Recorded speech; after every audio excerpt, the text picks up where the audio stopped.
ডব্বা মতো খেয়েছি। খাওয়ার পর না আমার কি হয়েছিল, মানে ওটা তো শ্যুট করে গেছিলো আমার, যাই হোক।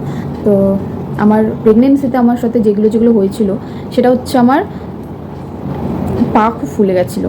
তো পা প্রচণ্ড পরিমাণে ফুলেছিল আমার, আর পা একদম ফুলে ঢোল হয়ে গেছিলো। আমি জুতো পরতাম, কোনো রকম জুতো আমার ভালো মতো ফিট মানে পায়ে ঢুকতো না। তো পায়ে না ঢুকতো না, হাফ হাফ মানে বেরিয়ে থাকতো। তো আমি একদমই জুতো পরতে পারতাম না ঠিক মতো, পা প্রচণ্ড পরিমাণে ফুলে গেছিলো। তো আমি গরম জলে নুন দিয়ে পা মানে আর কি দিয়ে রাখতাম, কখনো কখনো একটু যদি আরাম পাই তো তখন। তো তারপরে তেল দিয়ে মালিশ করেছিলাম পা, কারণ এতটাই ফুলে গেছিলো না কি বলবো। ওই ফটোগুলো আমি দিতে পারছি না, কারণ আমি কোনো রকম ওই ফটো তুলে রাখিনি, তো ওই কারণে আমি দিতে পারছি না তোমাদেরকে। আর যদি কী বলো তো বন্ধুরা, আমি আমার প্রেগনেন্সিটা শেয়ার করতে পারতাম না তাহলে খুব ভালো হতো। তো আমার আর কি হাজব্যান্ডই বলেছিল যে দরকার নেই কোনো রকম এসব শেয়ার করার, এখন তুমি রেস্ট নাও টোটালি, এখন এসব করতে হবে না ভিডিও। আর অ্যাকচুয়ালি আমারও তখন একদমই শরীরের অবস্থা এতটাই প্রথম থেকে খারাপ ছিল 3 মাস অবধি, যে আমি কোনো রকম ভিডিও করার মানে রকম ইয়েতেই ছিলাম না, পরিস্থিতিতেই ছিলাম না। তো যখন আমি একটু ঠিকঠাক হতে শুরু করেছিলাম, তো তখন আমার আর মনে হয়নি যে না থাক, একেবারে সব কিছু হয়ে যাওয়ার পরই তোমাদের সাথে শেয়ার করব। তো তারপরে তো এই আসলাম তোমাদের কাছে আবার ফিরে, প্রায় 1.5 বছর পর। আর আমার মানে সব কি বলবো না, মনে পড়ছে না কোনটা বলবো, কোনটা ছাড়বো, কোনটা কিছু মনে পড়ছে না। তো তারপরে হচ্ছে তো আমার তো পা ফোলা বললামই, পা ফুলেছিল। আর পায়ের আর আমি না হসপিটালে, আমাদের এখানে যে হাজিরা আছে, তো আমি কাট করেছিলাম 5 মাসে। তো 5 মাসে কাট করেছিলাম, তাও আবার কোথায় বলো তো, আমাদের এখানে চিত্তরঞ্জন যে মাতৃভূমি এখন নতুন হয়েছে হাজিরাতে, তো কালীঘাটের ওদিকটাতে। তো আমাদের এখান থেকে আমরা বাসে করে গেছিলাম ওখানে। তো 5 মাসে করেছিলাম, কাট করেছিলাম আমি ওখানে গিয়ে। আর তার মানে আমি তো কোনো রকম এখানে, আর বন্ধুরা কী বলো তো, আমি কোনো হেলথ সেন্টারে যাইনি, কারণ আমার ডাক্তার তো আমাকে ডক্টর বলেছিল একদম রেস্টে থাকতে, যার কারণে আমার হাজব্যান্ড আর কি সেই সময়টা আমাকে কোনো রকম বলেছিল ট্রাভেলিং করতে হবে না, কোথাও যাওয়ার দরকার নেই, কিছু হেলথ সেন্টারে কোনো কিছু করাও হয়নি। এই কারণে আমার, যার জন্য 5 মাসে গেছিলাম আমি আমার কাট করতে, সেটা হচ্ছে চিত্তরঞ্জনে গেছিলাম। এখন ওখানে গিয়ে 5 মাসে কাট করেছিলাম। তো তারপরে ওখানে আর আমার একবারও যাওয়া হয়নি, কারণ যেহেতু আমি প্রাইভেটে ডক্টর দেখাচ্ছিলাম সেই কারণে আমার আর যাওয়া হয়নি। আর একবারই গিয়ে যে আমার অবস্থা খারাপ হয়ে গেছিলো, মানে বাস এত বিচ্ছিরিভাবে চলছিল, আর আসার সময় মানে বাস এত বিচ্ছিরিভাবে চলেছিল, তো আমরা এতটাই পরিমাণে ভয় পেয়ে গেছিলাম, কোনো রকম রিস্ক নেওয়ার দরকার নেই। তো আমার হাজব্যান্ডও বলেছিল আর আমার শাশুড়ি মাও বলেছিল যে দরকার নেই, আমরা যেরকম প্রাইভেটে ডাক্তার দেখাচ্ছি সেরকমই দেখাই, যখন হবে তখন একেবারে এখানে আসা হবে। তো সেই ভেবে আমরা এটাই, আর যাওয়া হয়নি ওখানে চেক আপে কোনো রকম কিছু। একবারই চেক আপ করতে গেছিলো, আর সেদিনকে সারাটা দিন ওখানেই কেটে গেছিলো। এখানে একবার যাচ্ছি, ওখানে একবার যেতে বলছে, একবার এই রুমে যাও, একবার ওই রুমে যাও, সেদিনকে মানে। আর ওখানে কী বলো তো, বাড়ির কোনো লোক অ্যালাউ করে না, যে পেশেন্ট হয় সে তাকে পুরোটাই একাটা মানে এখানে ওখানে সেখানে যেতে হয়। তো এটা একদমই আমার ওই একটাই জিনিস আমার ভালো লাগেনি হসপিটালে, যেটা হচ্ছে বাড়ির লোককে কোনো রকম অ্যালাউ করে না। কারণ এটা যদি একটা প্রেগনেন্ট মানে মহিলাদের যে তার শরীরটা খারাপ হয়েই গেল, কারণ সে প্রেগনেন্ট, এখন তার কখন কী হবে সেটা কেউ জেনে রাখে না। তো তার সাথে একটা কোনো বাড়ির লোককে অ্যালাউ করেনি। হঠাৎ যদি সে মাথা ঘুরে পড়ে যায় বা কিছু রকম কোনো রকম প্রবলেম হয়ে যায়, তো সেটা তো আর হসপিটাল দায় নেবে না, তো গেলে তার বাড়ির লোকের যাবে, প্রবলেম হবে। তো যাই হোক, এই জন্য আমার হাজব্যান্ড একদম পছন্দ করেনি, ওই কারণে আমি হসপিটালে কাট করা সত্ত্বেও হাজব্যান্ড একদম পছন্দ করেনি হসপিটালে যে এরকম বাজে এত ফালতু ওখানের পরিস্থিতি। তো ওই কারণে আমরা নার্সিংহোমে বাধ্য হয়ে আমরা নার্সিংহোমে ডেলিভারি কথা ভাবা হয়। তো যাই হোক, তো আমাদের এখানে নার্সিংহোমে গিয়ে কথা বললাম যে এরকম এরকম আমরা করাবো, কত কী খরচা হবে সেসব। তো ওখানে সব কথা হলো। তো বলার পর ওখানেও 2-3 বার চেক আপ করাতে গেছিলাম আমি। তো আমার ওয়েট সবই ঠিক ছিল, যেই মাসে যেরকম হওয়ার কথা ঠিকঠাক একদম সব কিছু ছিল। আর আমার ওয়েট আমার ওয়েট কত বেড়েছিল লাস্ট টাইম বলে দিচ্ছি, 54 কিলো আমার হয়েছিল। তো ডক্টর বলেছিল ঠিকই আছে, কোনো রকম কোনো সমস্যা নেই। আমার প্রেশার সব কিছু ঠিক ছিল, প্রেশার। তো বন্ধুরা, তখন আমি যখন চেক আপ করাতে যাই নার্সিংহোমে, তখন আমাকে যখন ফার্স্ট বেবির যে হার্টবিটটা আমাকে শুনিয়েছিল, শুনে না আমি জাস্ট এতটা পরিমাণে খুশি হয়েছিলাম, কি বলবো, সেই খুশির কোনো ঠিকানা নেই। আমার এতটা পরিমাণে খুশি লেগেছিলো সেই সময়টা, যে হার্টবিট শুনতে পেরেছিলাম ফার্স্ট আমার বেবির। ওটা তো 5 মাসে, হ্যাঁ 5 মাসেই আমি শুনেছিলাম প্রথম ওর হার্টবিট আমার শোনা। তো ডক্টর বলছিল যে দেখো এই যে শোনো শোনো তোমার বেবির হার্টবিট এটা। আমি তখন বললাম যে এটা শোনা যাচ্ছে যে এটা হার্টবিট। বলছে হ্যাঁ হ্যাঁ এটাই হার্টবিট তোমার বেবির। আমি তখন আমার ভাবছি মনে মনে যে আমার হাজব্যান্ডকে ডাকবো। তো যখন ওখানে হয়তো তখন সেই মুহূর্তটা অ্যালাউ করতো না, বা করতো হয়তো আমি যদি বলতাম।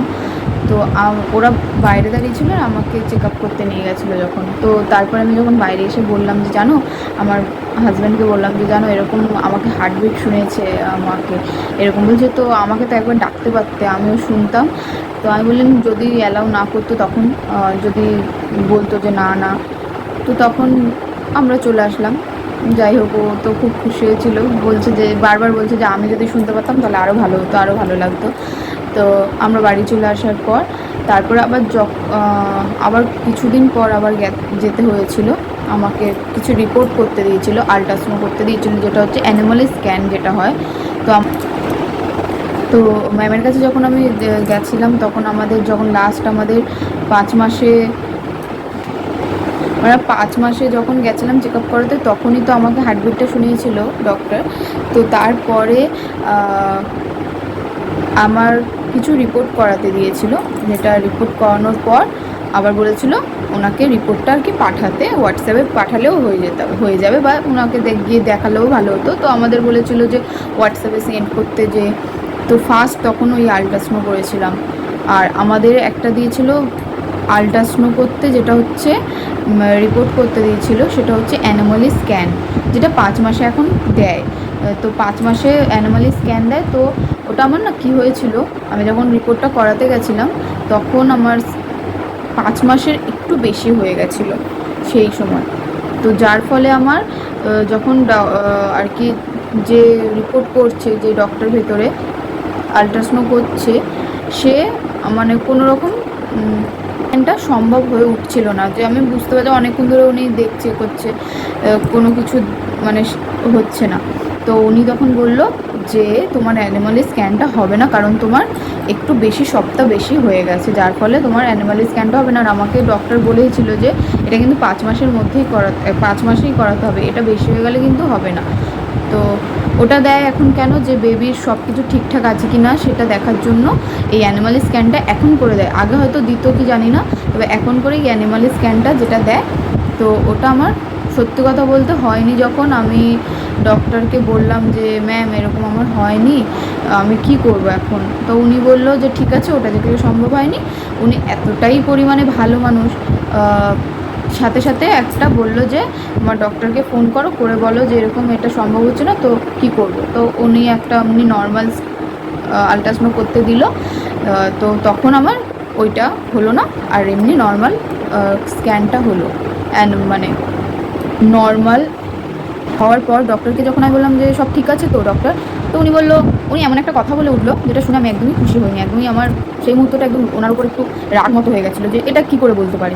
বলছে সবই ঠিক আছে, বাকিটা ভগবানের ওপর। এটা কোনো কথা, তোমরাই বলো যে একটা মায়ের জন্য এটা শোনাটা কতটাই মানে একটা ভয় ভয় লাগে। তো আমি বাইরে বেরিয়ে সাথে সাথে আমার হাজব্যান্ডকে বললাম জানো, তো আমার হাজব্যান্ড জিজ্ঞাসা করছে কী বললো ডক্টর। আমি বললাম, আমি যখন জিজ্ঞাসা করলাম সব ঠিক আছে তো, তখন উনি এই কথাটা বললো যে হ্যাঁ সব ঠিক আছে, কিন্তু এবার বাকিটা ভগবানের ওপর। তখন আমার হাজব্যান্ডও প্রচুর পরিমাণে রেগে গেছিলো, বলছে এটা কোনো কথা হলো, এটা কি এরকমভাবে কেউ কথা বলে। তো তখন আমার হাজব্যান্ড বলছে পরের বার আর এখানে আসবো না। তো আমরা বললাম ও ছাড়ো, উনি ওনারটা বলেছে, ওনার কথা বাদ দাও, তো তাতে কী হয়েছে, উনি বলেছে। তো আমারও একটু টেনশন কাজ করছিলো যে কী হলো। তারপরে যখন পরের দিন আমাদের রিপোর্ট আনতে যেতে বলেছিলো, তো গেছিলাম। তারপরে আমি যাইনি, অ্যাকচুয়ালি আমার হাজব্যান্ড গেছিলো। তো ও নিয়ে এসে তো ডক্টর বলেছিলো যে পাঠিয়ে দিতে হোয়াটসঅ্যাপে, তো পাঠিয়ে দিয়েছিলাম। তো সব কিছু রিপোর্ট যখন আনলো ডক্টরকে, আমার যে লেডি ডক্টর ছিল যাকে পাঠানোর ছিল, তো ওনাকে পাঠিয়েছি। পাঠানোর পর আমি বললাম ম্যাম সব ঠিক আছে তো। তো উনি বললো হ্যাঁ হ্যাঁ সব ঠিক আছে, কোনো চিন্তার ব্যাপার নেই। আমি তখন একটু রিলিভ হলাম, মানে টেনশন থেকে মুক্ত হলাম যে না সব ঠিক আছে। তো বেবির হার্টবিট, আমার যে মানে ওয়াটারের যে পরিমাণটা থাকা, সব কিছু আমার সব ঠিক ছিল। আর আমি এত পরিমাণে আমাকে বলেছিলো জল খেতে, যে জল খাবে বেশি করে জল খাবে। আমি এত পরিমাণে জল খেতাম যে সারাটা দিন হয়তো আমার রুমের থেকে বেশি আমার বাথরুমে দিন কাটতো, এরকম একটা ব্যাপার। মানে ঘন ঘন টয়লেটে যেতাম আর আসতাম সারা রাত তো আমার ঠিকঠাক করে ঘুমিয়ে হতো না অ্যাকচুয়ালি। তো মানে আমি সারা রাত আর কি একবার রুম একবার টয়লেট, একবার রুম একবার বাথরুমে এই করে বেড়াতাম। তো হওয়ার পর এরকম হলো। তারপরে আবার আমার যেহেতু অ্যানুয়াল স্ক্যানটা হয়নি বলে আমার ওটার জন্য আবার একটু টেনশন হলো, বললো ডক্টর বললো যে এটা হলে ভালো হতো। তো আমি যে আবার নার্সিংহোমে দেখাচ্ছিলাম সেখানেও ডক্টর একই কথা বললো যে এটা হলে, আগেকার দিনেও তো এইসব ছিল না তখন, মানে সবাই তো তখনও মা হয়েছে, তখন তো এরকম তাদের আর কি করতে হতো না বা কিছু। তো ভাবলাম যে না, যা হবে এবার ভগবানের ওপর ছেড়ে দিই, সব ঠিক হবে, এটাই ভেবে মনকে বুঝিয়েছি। আর কেউ ভাববে না যে কী থেকে কী না, আমার অ্যাকচুয়ালি কী বলো তো, এগুলো তো লেখা নেই, যেটা যেটা মনে পড়ছে, যা যা আমার সাথে ঘটেছে, যা যা মনে পড়ছে সবটাই তো তোমাদেরকে বলছি এখন, যেই এই মুহূর্তে যা যা মনে পড়ছে আমার। আর আমার ফ্যানটা চলছে, একটু হয়তো আওয়াজ হচ্ছে কারণ আমার সোনা ঘুমাচ্ছে, তো ওই কারণে চালাতে হলো, কী করবো বলো। তো একটু একটু অ্যাডজাস্ট করে নিও। তো এই সব করেই গেল আমার পুরো প্রেগনেন্সিটা কাটলো। আমার ছিল এই প্রেগনেন্সি জার্নি এই অবধি। আরও যা যা মানে কি বলবো ঘটেছে সেগুলো এখন এই মুহূর্তে আর মনে পড়ছে না, সবটাই। সোনা উঠে গেছে আমার, এই যে দেখো ঘুমাচ্ছিল, তো উঠে গেছে, যাই কারণে আমি ভিডিওটা করতে পেরেছি, তোমাদের সাথে সবটা শেয়ার করতে পেরেছি। আরও অনেক কিছু হয়েছে মানে, কিন্তু মনে পড়ছে না, এতদিন পর তোমাদের সাথে শেয়ার করতে বসেছি যে আমার সেটা আর মনে পড়ছে না, সেগুলো আর মনে পড়ছে না। ভিডিওটা তাহলে আমি এখানেই শেষ করছি বন্ধুরা।